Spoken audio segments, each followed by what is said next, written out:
welcome to the Absolute Recap Biology Edition. I'm your host, Melanie Kingett, and I'll be your guide to scoring a 5. Here at the Absolute Recap, we aim to maximize your understanding and minimize your need for memorization. Each episode will review content, skills, and test-taking tips to help you succeed in May. Your recap starts now. Hi, and welcome to the Absolute Recap Biology Edition. Today's episode will recap chromosomal inheritance. Let's zoom out. We're in Unit 5, Heredity, Topic 5.6. Our big idea is systems interactions. DNA is a nucleic acid of nucleotide monomers, which differ only in their nitrogenous base. It forms an anti-parallel double helix that coils and condenses into chromosomes when preparing for cellular division.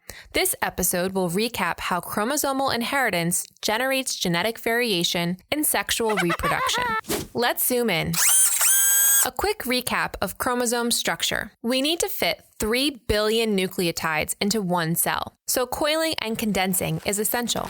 DNA begins to wrap around proteins called histones, much like beads on a string. The loosest form is referred to as chromatin and is found during most of the cell cycle. DNA then coils further inward before supercoiling and forming loops. These loops are arranged in rosette structures, which stack together in a very condensed manner that can be seen under a microscope. We call these condensed strands of DNA chromosomes. When observing the human karyotype, or mapping of chromosomes, it's important to recognize that they can be organized into 23 homologous pairs. These homologous chromosomes are a similar size and have similar genetic information. The chromosomes you have in each of your cells right now came from your parents' gametes, with homologous chromosomes pairing back up during fertilization. The process of meiosis occurs in sex organs, such as testes and ovaries, and separates the 23 homologous pairs into gametes.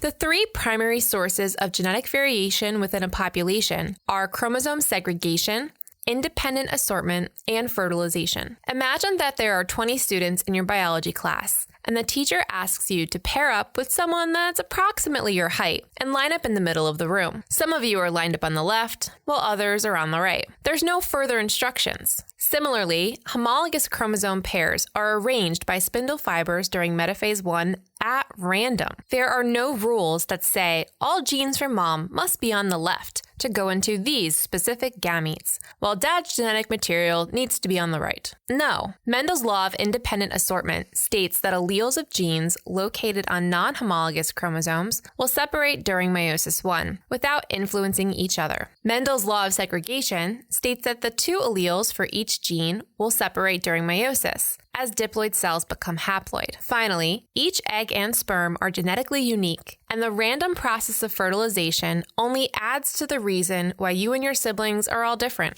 Certain human genetic disorders can be attributed to the inheritance of a single changed allele or chromosomal error. For example, non-disjunction occurs when homologous chromosomes or sister chromatids don't properly separate during meiosis. This may result in non-viable gametes, or some that have extra or missing chromosomes. One example of this is with trisomy 21, or Down syndrome, where there is a third copy of the 21st chromosome. Sickle cell disease is caused by a mutation in the hemoglobin gene on chromosome 11. Tay-Sachs disease is an autosomal recessive disorder that damages brain cells, with an error on chromosome 15. Huntington's disease is a progressive brain disorder that presents later in an individual's life, caused by an error in chromosome 4. In contrast, X-linked color blindness is a sex-linked recessive disorder on the 23rd chromosome. Since males are hemizygous for the 23rd chromosome, inheriting only one copy of the X, they will express color blindness if inherited. The chromosomal basis of inheritance provides an understanding of the pattern of transmission of genes from parent to offspring. Scientists have come up with a pretty handy tool to analyze these patterns with the construction of pedigrees. Males are squares, females are circles, and connected with lines to show marriage and offspring through generations. The circles and squares are shaded in to show an affected individual. When analyzing pedigrees, you're looking to see if the trait is autosomal or sex-linked, dominant or recessive. Start with recessive first, and look for flaws in logic. For example, if two affected parents have some offspring that do not have the trait, then it can't be recessive, because passing on alleles from two homozygous recessive parents only has one outcome, affected. If you start to see a pattern of an unaffected mom and a disproportionate amount of affected sons, it might be sex-linked recessive. If one parent-to-child interaction doesn't work with your theory, then you have the wrong inheritance pattern. To recap, the process of chromosomal inheritance creates genetic variation through sexual reproduction. Homologous chromosomes and their alleles segregate and assort independently during meiosis, forming haploid gametes. Fertilization of egg and sperm at random provides even greater genetic variation. And huzzah! Diploid number is restored. Today's question of the day is about meiosis. During what phase of meiosis does crossing over occur? For the answer to today's and future questions, please follow us on Instagram at TheApsoluteRecap.